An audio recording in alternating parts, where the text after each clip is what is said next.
அவருடைய வாழ்ந்த நாட்களை நான் நிச்சயம் நினைவு கூறும் நாளாக நான் மாத்திட்டேன்.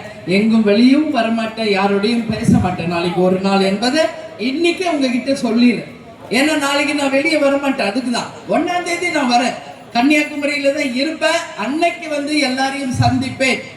ஏன்னா தலைவர் கடவுள் எனக்கு கொடுத்த வரம். எனது கணவர், என் வரம், என் கணவர். Marriages R made in heaven சொல்வாங்க. அந்த கடவுளே ஆசீர்வதித்து எங்க 2 பேரையும் இணைத்த இந்த பந்தமான நாள் நாளைக்கு என் லைஃப் லாங் அந்த நாள் தான் என் வாழ்க்கையில மிக மிக முக்கியமான நாள்.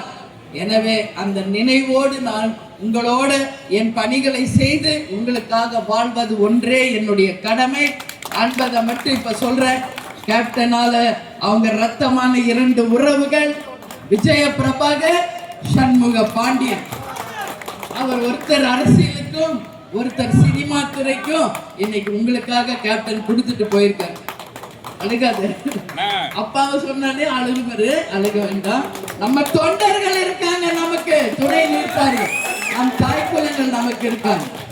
அதனால நான் என்ன சொல்றேன், எனக்கு பிறகு விஜய் பிரபாகரும் கொங்கு சிவி சண்முக பாண்டியனும் உங்களுக்காக துணை நிற்பாங்க. அதுல எந்த மாற்று கருத்தும் யாருக்கும் தேவையில்லை.